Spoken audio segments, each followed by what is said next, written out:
se avanza más rápido. Creo que faltamos nuestros compañeros todavía. Ya cierra. O sea que tiene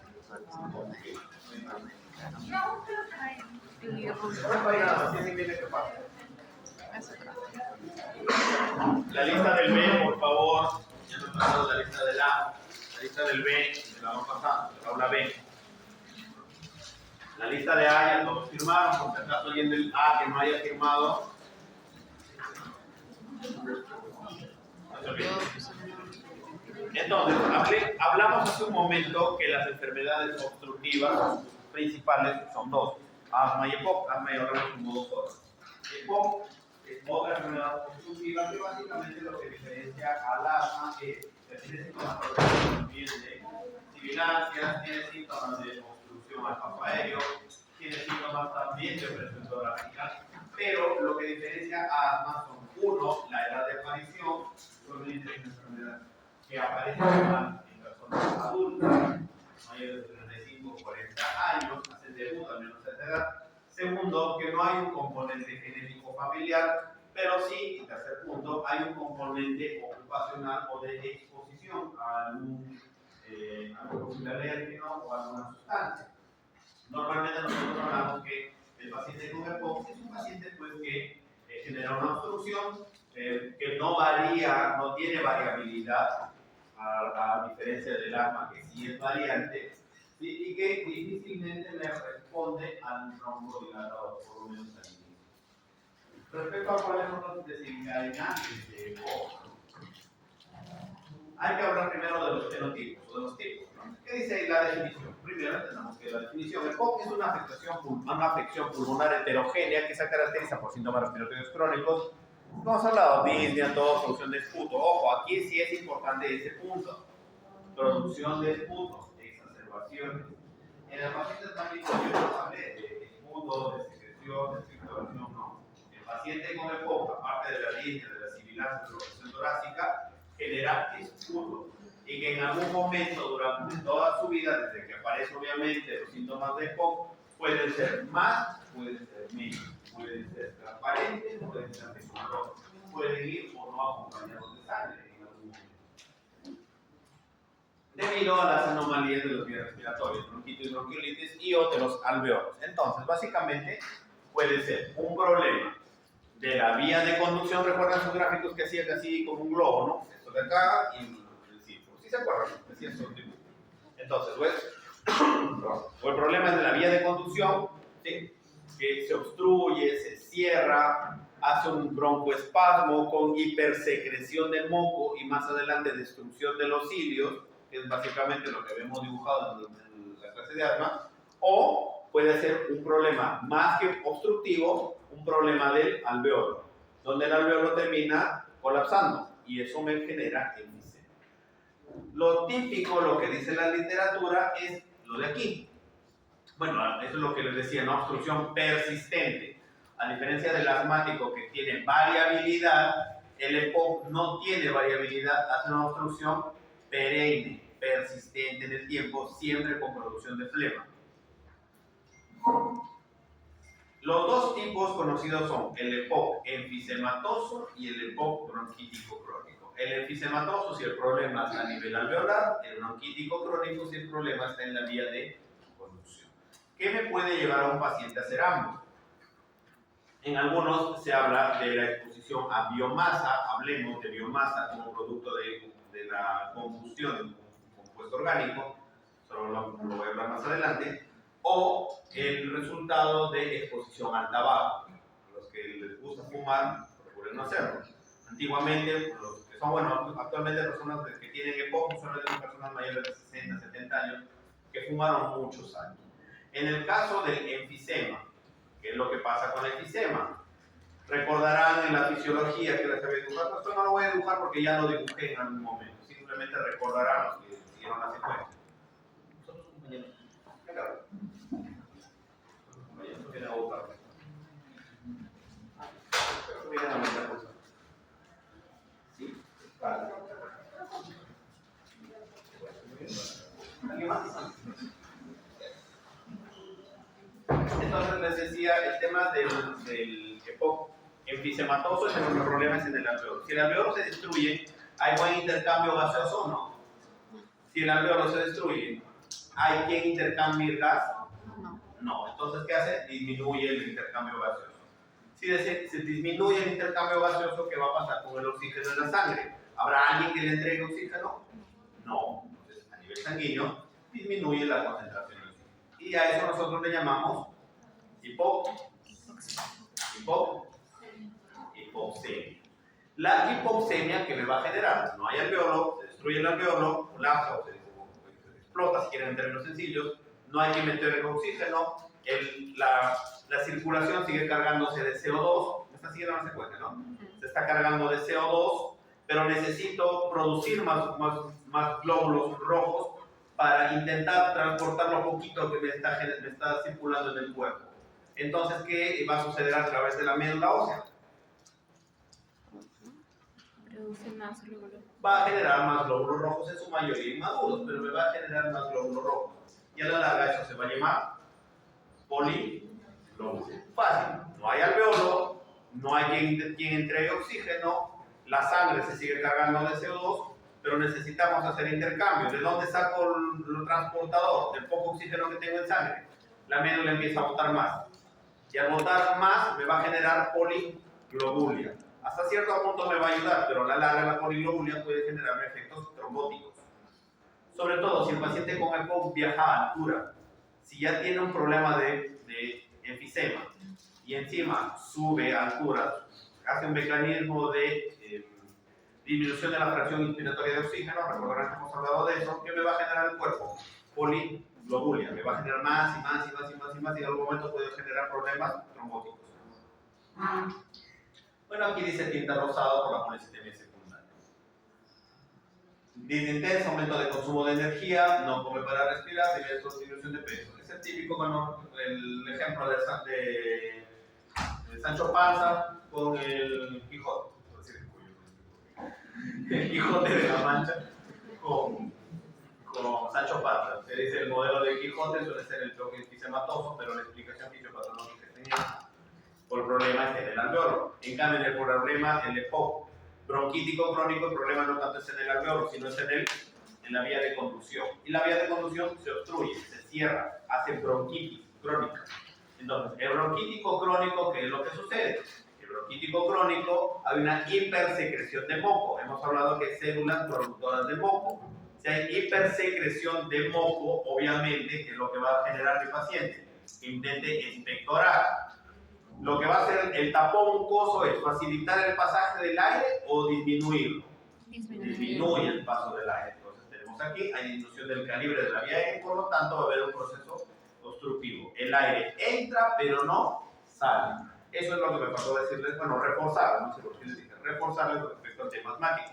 El asmático es un paciente que sucede lo mismo. Es más fácil que el aire entre a que salga. Y hay un proceso de hiperinsuflación. Radiológicamente, y no les mencioné que tocó el tema de mención, porque no están las diapositivas. Radiológicamente, el paciente con asma, no hay una imagen en la radiografía que te diga, tú veas y digas, es asma. Entonces, doctor, no le pido radiografía porque no me va a llegar a ninguna conclusión. No necesariamente, hay signos indirectos. Por ejemplo, hiperinsuflación del tórax. ¿Están llevando imágenes? Sí, los seriales habrán hablado de los signos de hiperinsuflación. Aumento del espacio intercostal, aplanamiento de los diafragmas y aumento del volumen de la caja torácica. Son signos indirectos de atrapamiento aéreo o de hiperinsuflación. ¿Eso por qué? Porque el aire se sigue metiendo, se queda y no sale todo, se queda y no sale todo. Empiezas a distender. Regreso a esto. Regreso aquí al bronquítico crónico. Entonces hay aumento de la obstrucción, el aire entra pero no sale, obviamente va a haber generar tórax hiperinsuflado, que es lo que les estoy mencionando, y va a generar pues hipoxemia. Pero básicamente porque el aire no llega, ya que por un mecanismo de ventilación-perfusión, que hemos hablado la vez pasada, no hay un adecuado intercambio gaseoso. No hay intercambio gaseoso adecuado, aquí no hay policitemia, básicamente hay más retención de CO2, y por la tensión obviamente los pacientes suelen hacer el tinte azulado. ¿Sí? Diagnóstico. Como les dije, atrás es donde hemos sufrido más, aquí lo pasamos más rápido.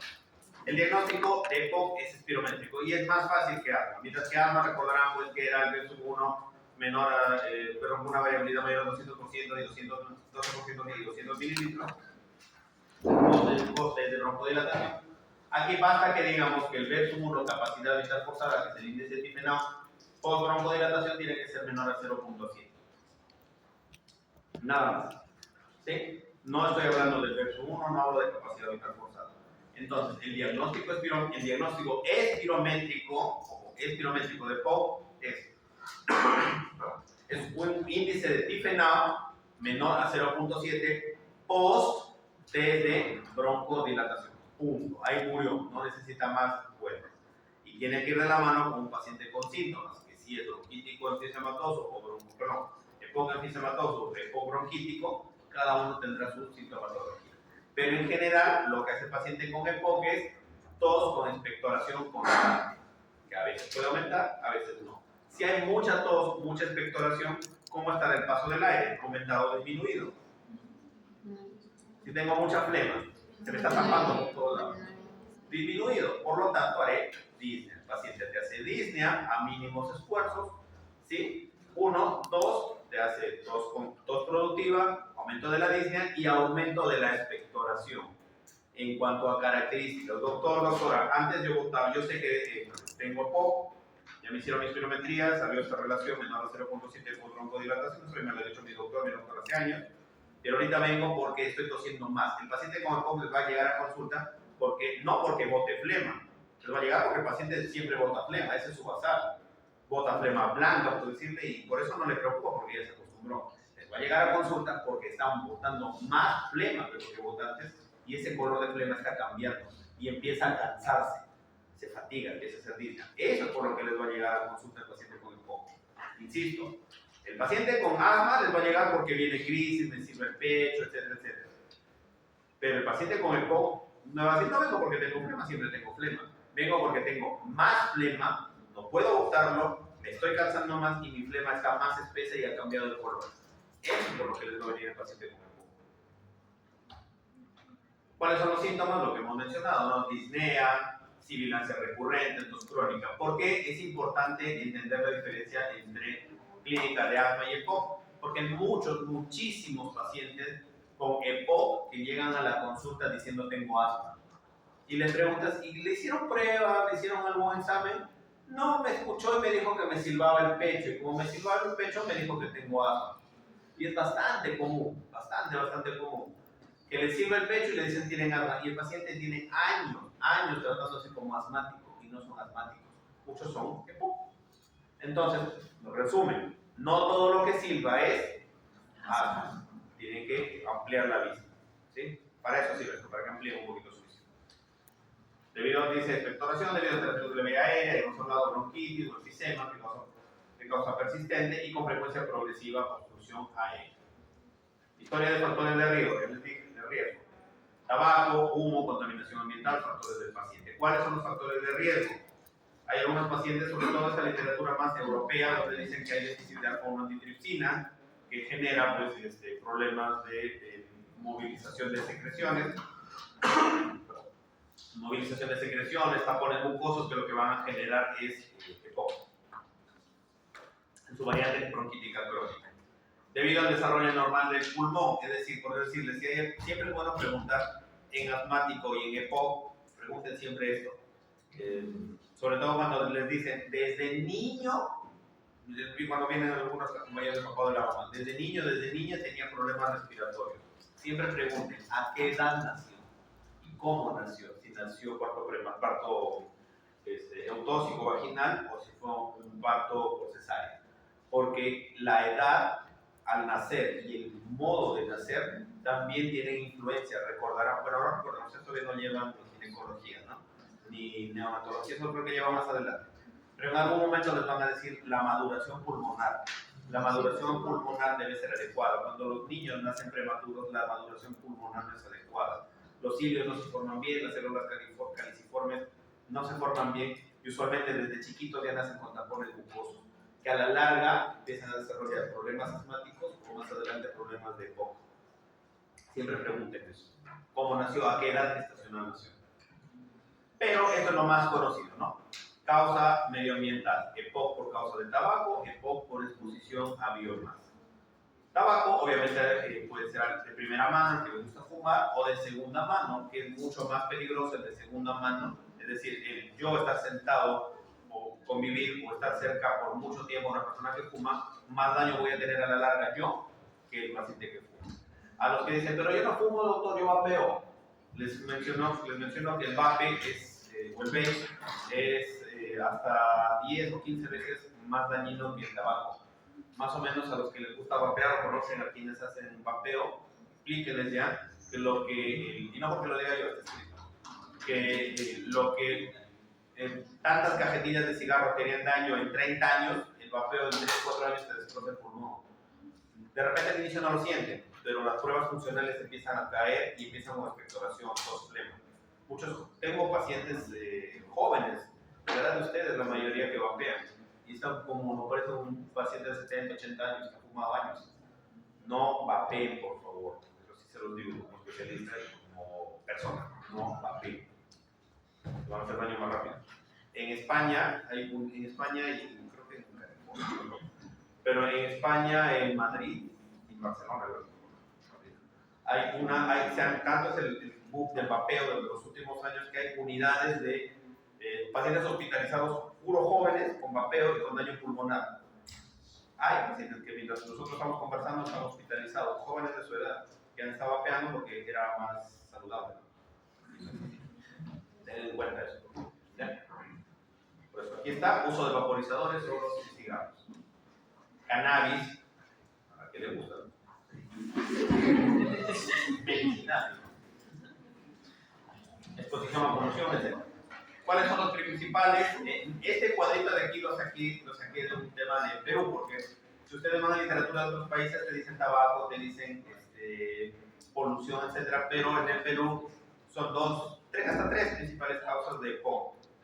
No causa, factor predisponente. Uno, la exposición a biomasa, llámese cocinar con leña, personas sobre todo en zonas rurales que han cocinado toda su vida en leña, eso les genera EPOC.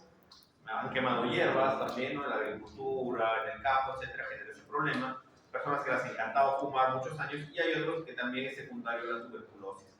Pero es una zona un país endémico de tuberculosis, hay muchos EPOC secundarios de la enfermedad.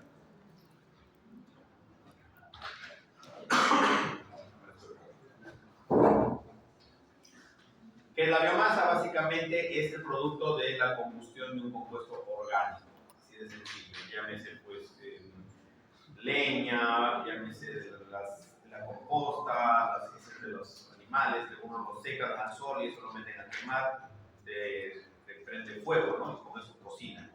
Todo eso a la larga puede generar problemas de EPOC. La pregunta es ¿cuánto debería una persona estar expuesta al humo de la leña para desarrollar síntomas de EPOC o para desarrollar o manifestar espirométricamente EPOC? Eso sí tiene una respuesta. Como menciona aquí en la diapositiva que se ha colocado, cerca del 50% de los hogares a nivel mundial y 90% de las zonas rurales utilizan combustibles de biomasa como principal fuente de energía doméstica. Estudios latinoamericanos confirman esta relación e indican que los síntomas respiratorios se presentan a partir de una exposición al humo de la biomasa de 100 horas año y la limitación espirométrica al flujo aéreo a partir de 200 horas año o más de 10 años. Para que entiendan esto de horas año, esto se llama índice de exposición a biomasa. Las horas año, ese número se calcula con el llamado índice de exposición a biomasa. Tú le preguntas a una paciente, sobre todo de campo, ¿no? Le dice, yo sí, doctora, he cocinado y todavía cocino a veces a leña. ¿Cuántas? ¿Desde qué edad? Cocina, imaginamos que tengo 80 años. Cocino desde los 5 años. Hay personas que desde niños cocinan. Desde los 5 años de edad. Ahorita tengo 80 años. ¿Cuántos años he venido cocinando? 75 años.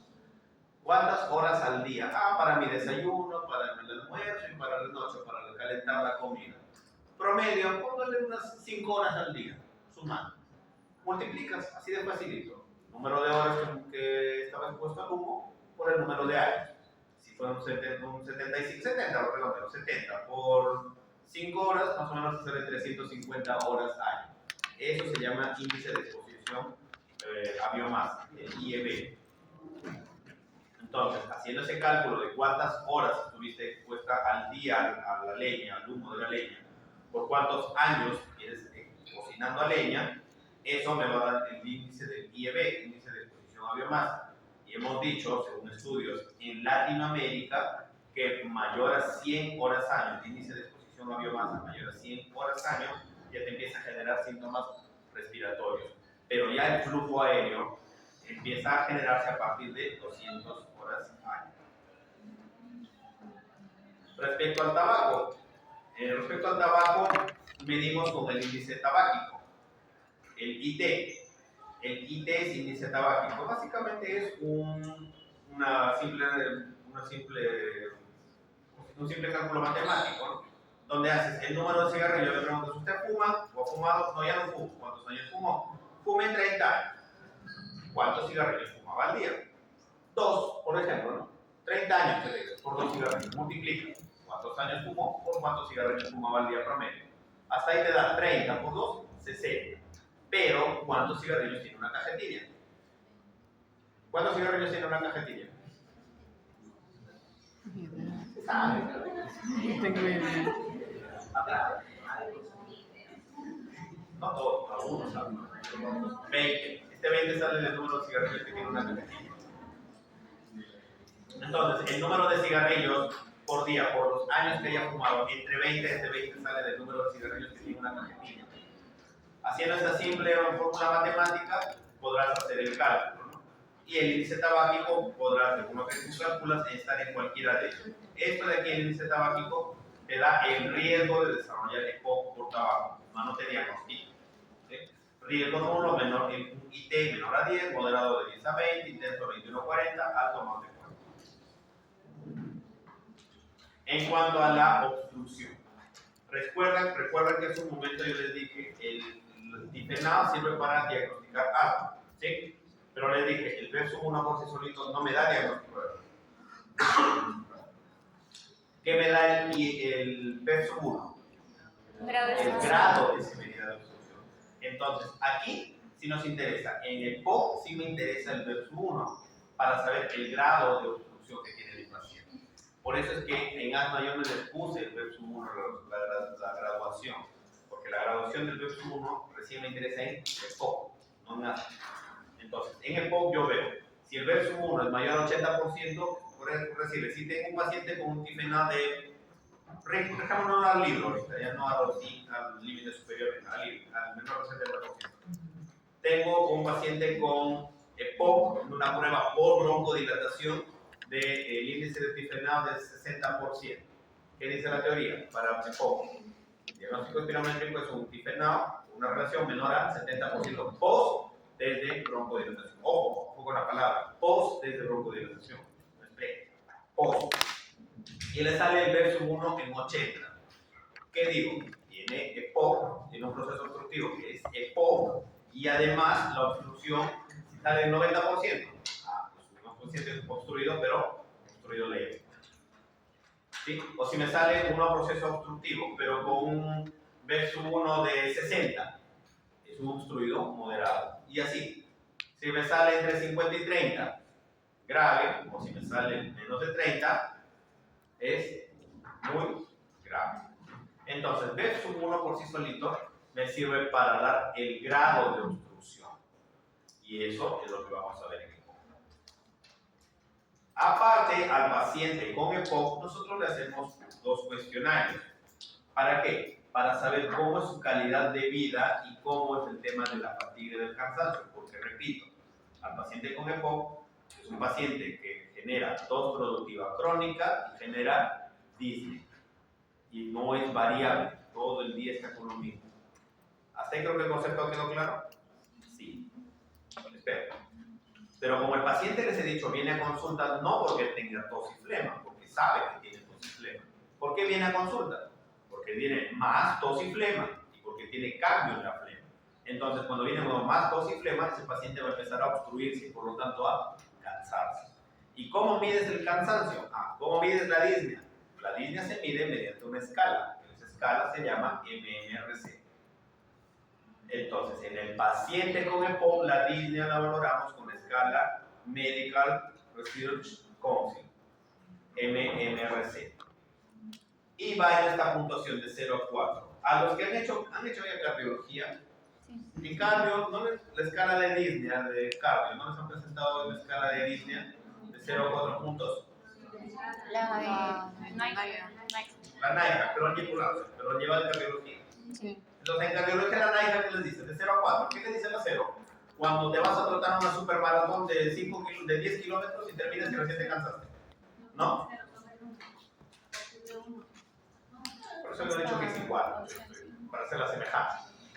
A eso voy, pero es igualita, más o menos para que se asemeje, a eso voy. 0. Ausencia de disnea, excepto a realizar ejercicio intenso. Le preguntas a un paciente que viene al 200 botando flema y fuma. ¿Se cansa? Sí, pero cuando camino unas 30 cuadras más o menos sin parar. Entonces, MMRC, 0. Si te dice el paciente, no, subo un poquito una cuestita, te dicen, subo una cuestita, una pendiente, que antes yo subía normal y ahorita ya me canso. Ya, eso es alargar deprisa o subir una cuesta poco pronunciada, tipo 1. Tipo 2, antes con mi amigo, con mi amiga, con mi esposo, con mi esposa salíamos al mercado y yo le ganaba al caminar, pero ahora me gana, él o ella me gana. Yo ya no quiero seguirle su paso y no puedo, me canso. Ya no le puedo seguir el paso. Ya no puedo seguir el paso de la misma persona a la misma edad, caminando en el llano, debido a su dificultad respiratoria. Ese es un MMRC 2. 3. Camina de golpe de acá, no sé, de aquí hasta el paradero al frente. No tengo que hacer paradas. Camino un ratito, menos de una cuadra, me paro y ya me canso. Tengo que tomar aire, caminar otro poquito, camino, me canso, tomo aire, camino, y así, en pausas de menos de 100 metros. Eso es un MMRC 3. Y 4 te dicen, no puedo. Hasta para cambiarme la ropa, para ir al baño, para comer. Hasta para eso me canso. Disney impide realizar actividades como vestirse o desvestirse, comer, ir al baño. Eso es garganta,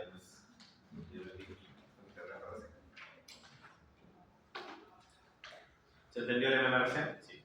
Así. En la pregunta número 71, que les voy a colocar, le colocaré qué significa 0, 1, 2, 3 y 4. Y como soy más malo, le voy a colocar, indíqueme los variables de la escala K. No lo voy a colocar.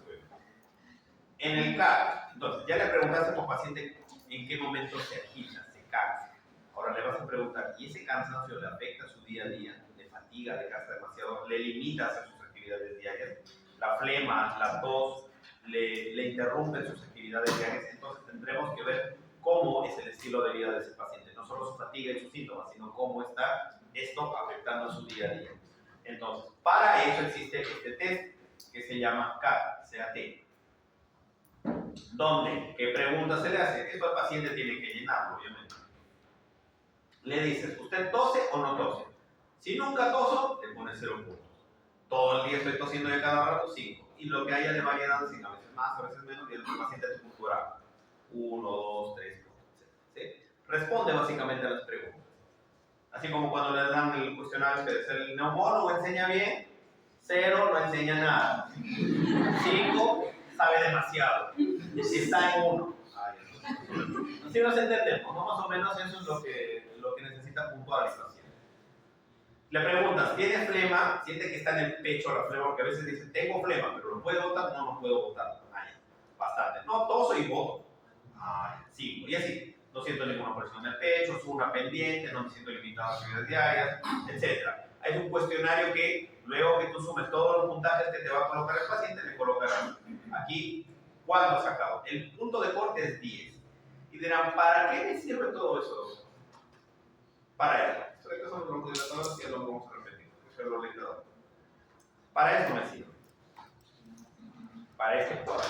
Porque al paciente con EPOC tengo que clasificar. ¿Para qué lo clasifico? Para ver qué tratamiento le voy a dar. Hemos dicho hace un momento, no a todos le doy un copia-pega.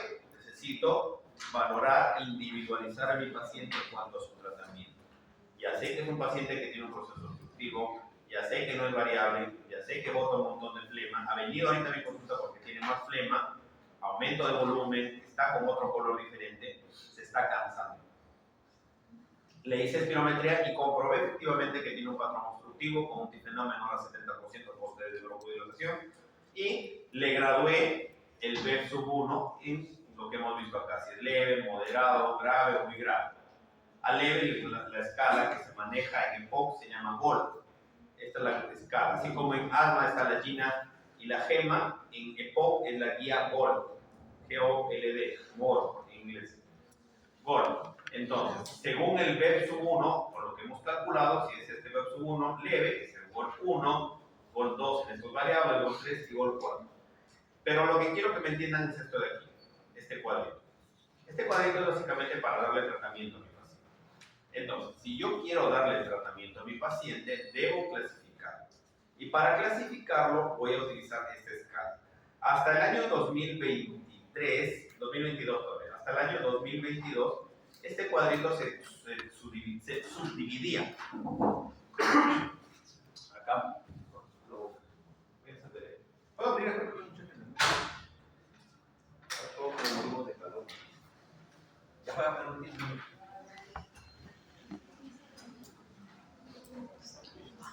Se me acabó el espacio. Esto es más fácil que todo lo que hemos estado hablando.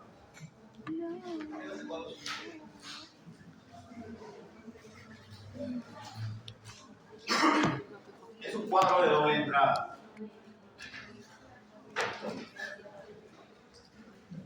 Donde en un lado, vamos a decir en este lado, en el vertical, el número. Porque este frío me va a matar. Ya no voy a estar en emergencia. Número de exacerbaciones. Y en la horizontal vamos a colocar el K y el MRC.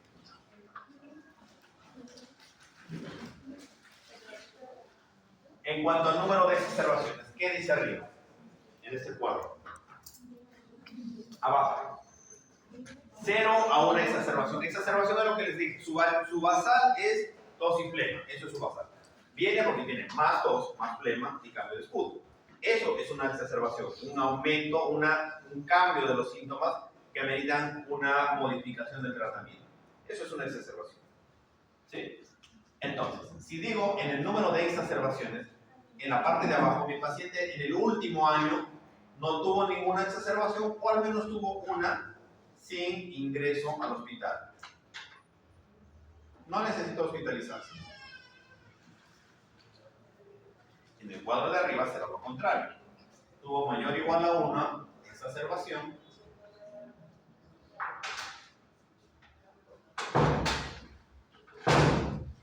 Exacerbación con ingreso al hospital. Le preguntas, ¿en el último año cuántas veces ha tenido crisis? No he tenido una. No, sí me acuerdo, tuve una hace 5 meses, 4 meses. Entonces, ¿dónde arranco mi cuadro? ¿Arriba o abajo? No, tuve una, pero estuve en el hospital. Llegué a la emergencia, me nebulizado, me pusieron inhaladores, ampollas, etc. Estuve en la emergencia o hospitalizado. Entonces, estoy en la parte de arriba. El siguiente variable que vamos a ver es el K. ¿Cuál les dije que es el punto de corte para K? 10. Entonces, K menos de 10 o un K mayor a 10. ¿Qué es lo que vemos aquí? Estamos acá. ¿Estamos siguiendo la secuencia? Mayor igual. Y el MMRC 0 a 1 en el MMRC o mayor o igual a 2. ¿De dónde salen esto? ¿Cómo se fatiga mi paciente y cómo es su estilo de vida? Hasta el año 2022, la suma de estos cuadros me daba lo siguiente: A, B, C y D. Quizás ustedes hayan visto este cuadro en algún momento. Pero a partir del año 2023, en las guías GOLD, el concepto del C y el D lo borraron. Y ahora dicen, ya no va a existir C y D, ahora va a existir la categoría E. Eso es lo que manejamos actualmente. ¿Sí? A, B y E. ¿Y qué son? Básicamente la interpretación de esto. Es decir, esto sigue al paciente para clasificarlo en A y en B. Tengo que preguntarle si tuvo o no tuvo exacerbaciones y cómo va su fatiga, cómo va la disnea y cómo va su estilo de vida. A mayor puntaje CAT significa que tiene peor estilo de vida. En cambio, si el paciente te dice, no, ya he tenido un ingreso hospitalario, 1 o 2 ingresos hospitalarios, he tenido crisis, ya no importa cómo está su caso, su MMRC de frente, lo clasificas en E. ¿Entendimos? ¿Porque todavía estamos más o menos despiertos? Sí. ¿Y para qué me sirve eso? Para darle tratamiento. Repito, no a todos les das como una receta de cocina. Ya a todos les das lo mismo. El secreto para el arroz chaufa es ¿te va a sacar? No, que todo le prepara igual. El secreto para un buen arroz con pollo es así, todito, ya, eso te creo, pero el tratamiento de POG a todos le vamos a dar lo mismo. Entonces, ¿qué tratamiento le vamos a dar a mi paciente? Ahí donde tengo. Si mi paciente está en el grupo A, es decir, aquel que tiene este puntaje de MMRC, y ha tenido máximo una exacerbación sin ingreso al hospital, le vamos a dar un solo broncodilatador. Que de preferencia puede ser un LABA o un LAMA. LABA, beta-agonista de acción prolongada. LAMA, antimuscarínico de acción prolongada. ¿Cuáles son esos, doctor? Ahí tienes para que te sientas alerta. ¿Cuáles son LAMAs? ¿Cuáles son LAMAs? Ahí está. Yo les voy a colocar, a ver, por favor, el umeclidinio, ¿en qué presentación viene y cuántas es la dosis recomendada? El bromuro de tiotropio Respimat, ¿cuál es su presentación y cada cuánto tiempo se viene? El Handihaler, Lechmar y el Sonda. No lo voy a colocar. Estos cuadros son solo para que sepan, porque acá les voy a colocar lava, Seikin. ¿Cuál es la mejor? Acá lo voy. ¿Cuáles son lavas? ¿Cuáles son lamas? Solo para ellos este cuadro, no se trabaja. Estamos sudando frío. Pero sudaron más que yo, ¿no? Ya, entonces, el broncodilatador en A, si tu paciente está en estadio A, en clasificación A, básicamente un solo inhalador. O un LABA o un LAMA. ¿Cuál es el LABA o el LAMA? Tienes LABA, salmeterol o formoterol, vindacaterol o el homolodaterol. Si es LAMA, bromuro de tiotropio, aclidinio, miclidinio, glicopirronio. Acá en el Perú solamente de tiotropio y glicopirronio. Todos no hay, ni miclidinio ni aclidinio. Suena nombre, ¿no?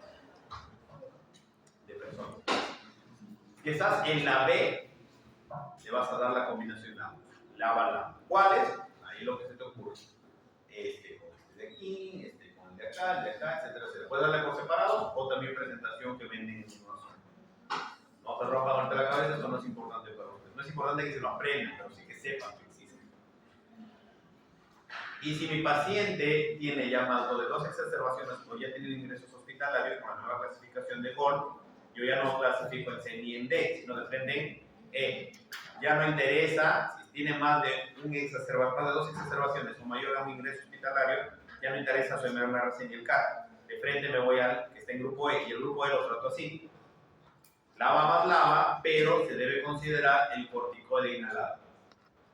Pero cuando le doy corticoide inhalado, si tomas una muestra de sangre, le pides un hemograma y el conteo de eosinofilos que está mayor a 300. Dice, la terapia con un solo inhalador puede ser más conveniente y efectivo. Entonces, doctor, cuando dice un solo inhalador, significa entonces le doy o solo este. No, te está refiriendo a que, para ustedes pónganse un ratito, o los que son, insisto, asmáticos.